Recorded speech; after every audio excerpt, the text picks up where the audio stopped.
Hello dear student, आपका फिर से बहुत बहुत स्वागत है हमारे चैनल ऑल अबाउट एनसीईआरटी में, जिसमें हमने कल पढ़ा था क्लास 6 का थर्ड लेसन नादान दोस्त का भाग 1 पढ़ा था। आज हम इसका पढ़ेंगे भाग 2।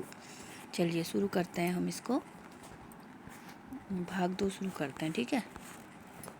चलिए। गर्मी के दिन थे, बाबूजी दफ्तर गए हुए थे। अम्मा दोनों बच्चों को कमरे में सुलाकर खुद सो गई थी, लेकिन बच्चों की आंखों में आज नींद कहाँ। अम्मा जी को बहलाने के लिए दोनों दम रुके, आंखें बंद किए मौके का इंतजार कर रहे थे। ज्यों ही मालूम हुआ कि अम्मा जी अच्छी तरह सो गई, दोनों चुपके से उठे और बहुत धीरे से दरवाजे की सिटकनी खोलकर बाहर निकल आए। अंडों की हिफाजत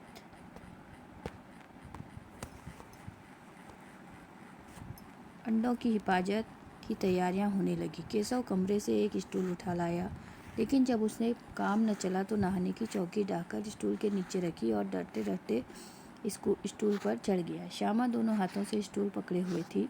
स्टूल चारों टांगें बराबर न होने के कारण जिस तरफ ज़्यादा दबाव था उस तरफ जरा सा हिल जाता। उस वक्त केशव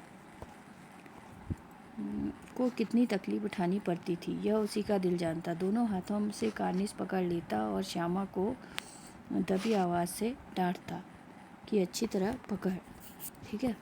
अब देखो, इसको पढ़ते हैं। गर्मियों के दिन थे, उस समय क्या होते हैं, बहुत गर्मियाँ होती थी। तो अम्मा क्या करती थी, दोनों बच्चों को कमरे में सुलाकर सो गई, लेकिन बच्चों की आंखों में नींद नहीं आ रही थी। अब क्यों नहीं आ रही थी नींद, बताओ। नींद इसलिए नहीं आ रही थी क्योंकि वो दोनों को चिड़िया के बच्चों के अंडों की फिक्र थी और उसी के बारे में वो सोच रहे थे। तो दोनों लोगों ने क्या किया, आंखें बंद करी और अम्मा के सोने का इंतज़ार कर रहे थे। जो ही अम्मा को नींद आ गई तो दोनों जने उठे और उठ के सिटकनी खोली और बाहर निकल आए और अंडों की हिफाजत की तैयारी करने लगे। उन्हें वो सोच रहे थे कि हमें अंडों को कैसे ही बचाना है। केशव कमरे से एक स्टूल उठाकर ले आया, और केशव अपने कमरे से क्या लाया, एक स्टूल छोटे से होता है ना, उसको उठा के ले आया। लेकिन जब उससे काम न चला तो नहाने की चौकी लाकर स्टूल के नीचे रखी। जब उससे भी वो नहीं पहुंच पाया तो उसने एक नहाने की चौकी भी उसके नीचे रख दी। डरते डरते स्टूल पर चढ़ गया और स्टूल के ऊपर अपना चढ़ गया। और श्यामा जो छोटी बहन थी उसकी, ये जिसमें दिखा रखी है, ये जो है दोनों हाथों से स्टूल को पकड़ के रखी हुई थी, ताकि स्टूल के चारों पाँव जो है छोटे बड़े थे, इसलिए जिस तरफ दबाव होता तो वो थोड़ा हिल जाता था और उससे केशव काफ़ी डर जाता था।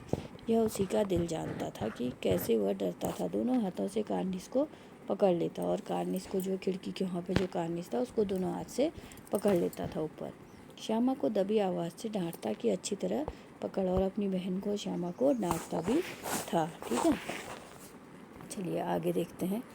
वरना उतरकर बहुत मारूंगा, मगर बेचारी श्यामा का दिल कहता है कि ढंग से पकड़ ले तो उतरकर बहुत मारूंगा। श्यामा का दिल तो ऊपर कार्निस पर था, बार बार उसका ध्यान ऊपर चले जाता और हाथ ढीले पड़ा। वो बेचारी छोटी बच्ची थी, वो भी बार बार ऊपर देखती और उसके हाथ उससे ढीले हो जाते थे। केशव ने ज्यों ही कार्निस पर हाथ रखा, दोनों चिड़ियाँ उड़ गई। अब केशव ने जैसे ही खिड़की के ऊपर कार्निस पर हाथ रखा तो केशव ने देखा कि दोनों चिड़ियाँ उड़ गई। उसके हाथ ही कार्निस पर थोड़े तिनके बिछे थे, उन पर 3 अंडे पड़े थे। जैसे घोंसले उनसे पेड़ों पर देखे थे, वैसे कोई घोंसला नहीं है। श्यामा ने नीचे से पूछा, क्या बच्चे हैं भैया?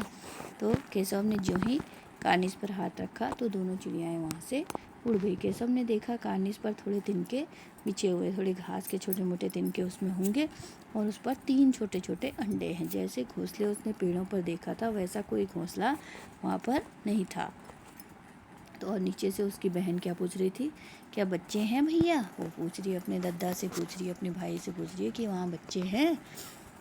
अब देखो केशव क्या कहता है। केशव कहता है 3 अंडे हैं, अभी बच्चे नहीं निकले। श्यामा, जरा हमें दिखा दो भैया कितने बड़े हैं। उसे भी जिज्ञासा हो रही है, वो कह रही है कि हाँ जरा हमें भी दिखा दो कितने बड़े हैं। केशव, दिखा दूंगा, पहले जरा चिथड़े ले आ, नीचे बिछा दूँ, बेचारे अंडे तिनकों पर पड़े हैं। अब कहता है कि पहले ज़रा अंदर से कोई फटे फटे कपड़े ले आ, उन पर बिछा दूंगा, अंडे बेचारे खाली तिनके पर पड़े हुए हैं। तो श्यामा दौड़कर अपनी पुरानी धोती फाड़कर एक टुकड़ा ले आई। तो श्यामा, उसकी बहन थी जो छोटी, एक धोती फाड़कर उसका एक टुकड़ा ले आई। केशव ने झुककर कपड़ा ले लिया, उसने कई तह करके एक गद्दी जैसी बना दी और उसे तिनकों पर बिछाकर तीनों अंडे धीरे से उसके ऊपर रख दिया और उसने एक छोटा सा एक तह जैसा गद्दा ऐसा बना दिया। वो धोती को तह करके उसके ऊपर तीनों अंडे रख दिए। श्यामा ने फिर कहा, हमें भी दिखा दो भैया। अब उसकी बहन को फिर जिज्ञासा हो रही है। वो कह रही है कि हमें भी दिखा दो भैया। केशव, दिखा दूंगा, पहले जरा वह टोकरी तो दो, ऊपर छाया कर दूं। श्यामा ने टोकरी नीचे से थमा दी और बोली, अब तुम उतर आओ, मैं भी देखूंगी। वो कहती है, उसको टोकरी दे देती है और कहती है कि अब तुम नीचे आओ, अब मैं ऊपर चढ़ के देखूंगी। केशव ने टोकरी को एक टहनी से टिका कर कहा, जा दाना और पानी की प्याली ले आ, मैं उतर आऊँ तो तुझे दिखा दूंगा। अब उससे कह रहा है कि जा वो दाना ले आ जो रखा है हमने, और पानी भी ले आ उनके लिए, तो मैं तुझे भी दिखा दूंगा। श्यामा प्याली और चावल भी ले आई। केशव ने टोकरी के नीचे दोनों चीज़ें रख दी और आहिस्ता से उतर आया। श्यामा ने गिड़गिड़ा कर कहा, अब हमको भी चढ़ा दो भैया।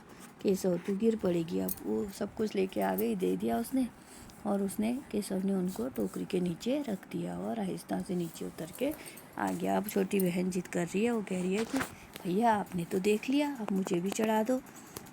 केशव उससे कह रहा है, नहीं तू गिर पड़ेगी। अब वो कह रहा है कि तुम गिर जाओगी ऊपर चढ़ने में। अब वो कहती है, नहीं श्यामा, न गिरूंगी भैया, तुम नीचे से पकड़े रहना। केशव, ना भैया, तू कहीं गिर पड़ी तो अम्मा मेरी चटनी कर डालेगी, कहेगी तूने ही चढ़ाया था। क्या करेगी देख कर। अब अंडे बड़े आराम से हैं, जब बच्चे निकलेंगे तो उनको हम पालेंगे, ठीक है। कहता है कि अब तू क्या करेगी देख के, मैं नहीं चढ़ाऊँगा, क्योंकि तू गिरेगी तो अम्मा मेरी चटनी बना डालेगी और कहेगी कि तूने ही चढ़ाया होगा। अब अंडे आराम से हैं और बच्चे निकलेंगे तो हम उनको पालेंगे। दोनों चिड़ियाँ बार बार कार्निस पर आती और बगैर बैठे ही उड़ जाती थी। अब दोनों चिड़ियाँ आ रही थी कार्निस पर, लेकिन वहाँ बैठे बिना उड़ जा रही थी।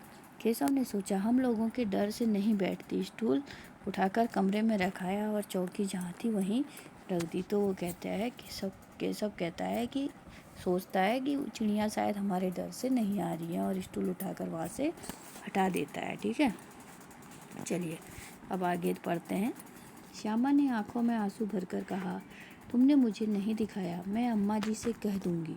केशव, अम्मा जी से कहेगी तो बहुत मारूंगा, कह देता हूँ। श्यामा, तो तुमने मुझे दिखाया क्यों नहीं। केशव, और गिर पड़ती तो 4 सर न हो जाते।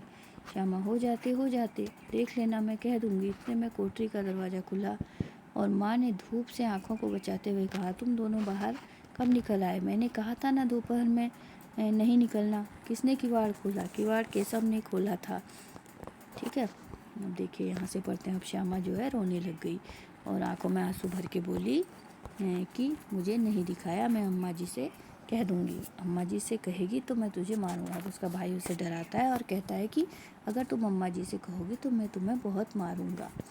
श्यामा, तो तुमने मुझे क्यों नहीं दिखाया। अब दोनों भाई बहनों की बहस हो रही है आपस में। तो श्यामा कह रही है कि तुमने मुझे क्यों नहीं दिखाया। केशव, और गिर पड़ती तो 4 सर न हो जाओ। कहता है, अगर तुम गिर पड़ती तो मेरी पिटाई होती, 4 सर न हो जाते तो हो जाते, देख लेना, मैं कह दूंगा। अब कह रही है कि मैं तुम्हारी बात शिकायत कह दूंगी। इतने में कोठरी का दरवाज़ा खुला और माँ धूप से आंखों को बचाते हुए बोली, तुम दोनों कब बाहर निकला। माँ जब बाहर आके देखती है तो कहती है कि तुम दोनों बाहर कब निकले। मैंने तुमसे कहा था कि धूप में न निकलना। किसने किवाड़ खोला। अब माँ पूछ रही है कि किसने किवाड़ खोला, ठीक है। किवाड़ केशव ने खोला था, लेकिन श्यामा ने माँ से यह बात नहीं कही। उसे डर था कि भैया पिट जाएंगे। केशव दिल में काँप रहा था कि श्यामा कह न दे। अंडे न दिखाए थे इसको, अब श्यामा पर विश्वास न था। श्यामा सिर्फ मोहब्बत के मारे चुप थी। इस कसूर में हिस्सेदार होने की वजह से इसका फैसला नहीं किया जा सकता। शायद दोनों ही बातें थी।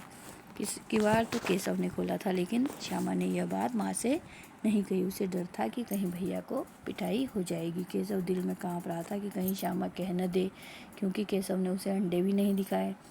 अब उसको श्यामा पर कोई भरोसा भी नहीं था, क्योंकि वो कह सकती थी, इसलिए उसने उसे नहीं दिखाया था। श्यामा सिर्फ मोहब्बत के मारे चुप थी। श्यामा अपने भाई से बहुत प्यार करती थी, इसलिए वह चुप थी। इस कसूर में हिस्सेदार होने की वजह से इसका फैसला नहीं किया जा सकता। शायद दोनों ही बातें थी। माँ ने डांट डपट कर फिर से कमरे में बंद कर दिया। अब धीरे धीरे उन्हें पंखा लगी। अब सिर्फ 2 बजे थे। बाहर लू तेज चल रही थी।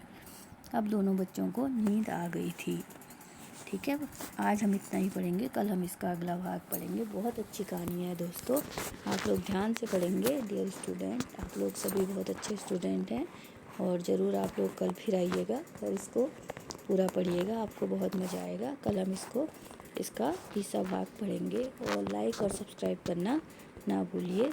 और thank you so much for watching.